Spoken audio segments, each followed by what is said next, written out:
Hey there lads and ladies, it is Petrifying Pumpkins here, and today I have for you an in-depth analysis of the official Firewall Zero Hour release date trailer, and we might also take a look at the Texas pre-order trailer too. So without further ado, let's jump right into it. First things first, we get the official release date, which is the 28th of August, as I'm sure many of you already know. Next up, we get our very first shot of gameplay. Now the first thing I want to note here is the location. This appears to be some kind of office building, as is evidenced by the cubicles and fax machines and that kind of general office equipment. I don't think we've seen this map in action before. It certainly doesn't look as fancy as the social media office map that we saw being demoed at E3.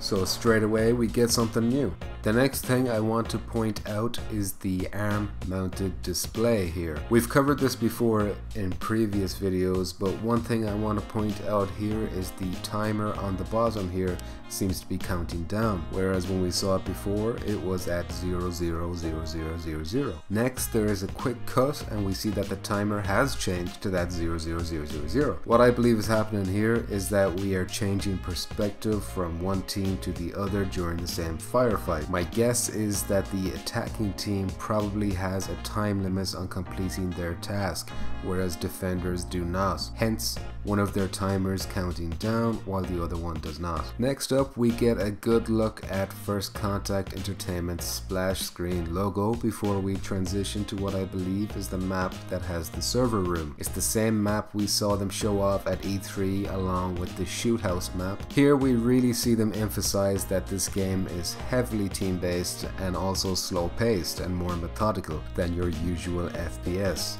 Now, I've seen a lot of people complaining about the walking speed being shown in this trailer, but that's exactly what it is. Walking speed. This game does have a sprint button, as we've seen from my previous analysis video, and it's activated by clicking L3. It's clearly a deliberate choice by the developers here to show slow movement because they want to get the message across that if you run and gun, you'll be slaughtered more than likely. We don't really see anything else in this map that we don't already know, so let's move on. Here we see the very first map in action once again, the mansion map, and it returns with a bang as we see the door actually being breached with some kind of explosive, probably C4. I don't believe we've ever seen door breaching before, and it seems that Firewall actually does have destruction. Even if it is only limited to doors, that's still a pretty cool addition, and it has quite a few ramifications in terms of tactics. And after rewatching this trailer again, I can see that there is a door breach also at the very beginning, which I completely missed on my first run through. But anyway, right after that we cut to another brand new map. Now this looks like the hotel map that Jeff Keighley talked about playing during E3 Judges Week during his interview with Adam Ort at E3, but this is the first time that we get to see it. It looks like it could be quite a cool map with long corridors that have a bunch of rooms off to either sides, and we see here a kind of long range firefight going on from one end of the corridor to the other. Now what caught my eye here is just how bright and visible the bullet trails are that are being shot towards the camera.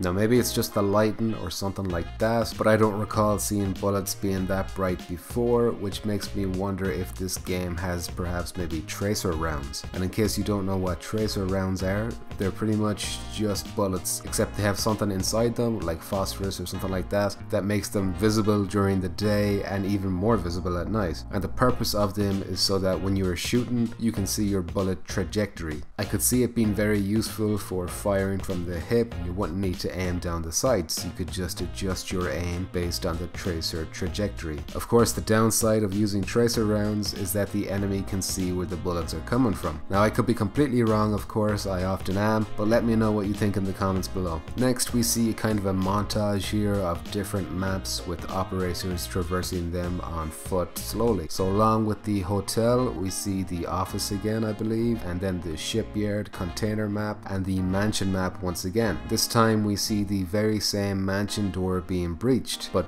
this time from the perspective of the team doing the breaching, likely the attackers. This makes me wonder if all doors can be breached, or perhaps only certain doors in a map can be breached. The firefight continues in the mansion before we jump to the shoot house map, where we get a good look at gun reloading, which we know will be done by pressing the square button. We also get a look at the American flag dog tag that is attached to the gun. Now I believe this type of cosmetic item is going to be called a trinket, based on the pre-order information that was recently released. Next we see the lads chilling out in the server room map before we cut to a firefight taking place in a kitchen. Now this kitchen could be in the mansion map or the hotel map. It could even be a brand new map. It's hard for me to say for sure, but just keep that in mind. After the kitchen we cut to what I believe is the container map, once again judging by the fog on the map, which may be unique to that map only. And also we see a container with its door open in the background there,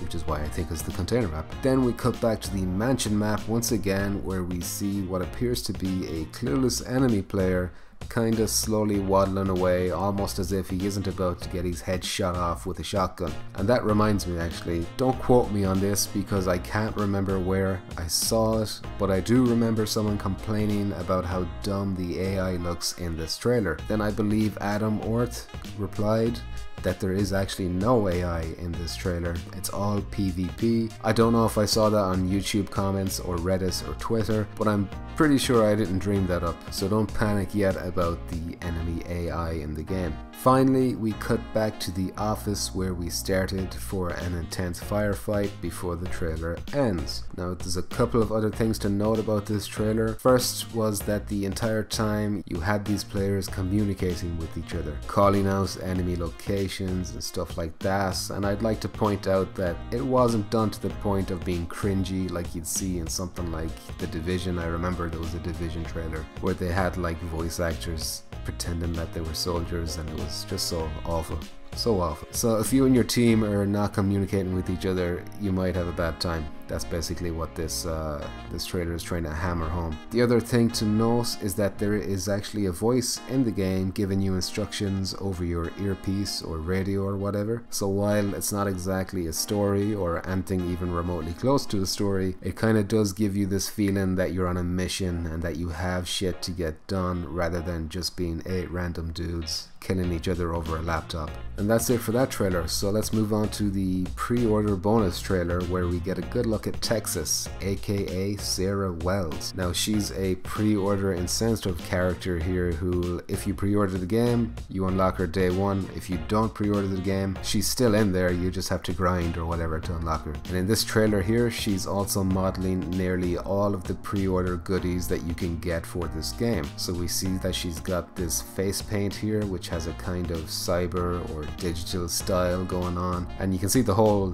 camouflage is kind of themed that. Like her outfit also has like a cyber looking camouflage pattern on it, as does her weapon skin. Then you have what I believe is a trinket attached to her gun. Now it took me a while to spot this, but it's like a reflective light on it. That's what caught my eye. Now to me it looks like a butterfly, but I could be wrong, so let me know what you think in the comments below. The only pre-order bonus I'm not sure about is the Velcro patch. Now maybe it's that zero shape on her left arm, but that doesn't really look like a patch to me, and I can't see it anywhere else, but I could be blind, maybe it's there, I just can't see it. The other pre-order bonuses are things like cryptocurrency and XP boosts, which obviously you wouldn't be able to see them on the character, but you know, they're there. And so there you have it for the new trailers. We got a look at a couple of new maps, and we got to see door breaching in action for the first time, but other than that, there wasn't a whole lot we didn't really already know or see. Of course, the main purpose of this trailer was to get the word out about the release date, and we are less than 2 months away from it now. So that's it from me, lads and ladies. If you enjoyed this video, then please consider doing the usual shite to help me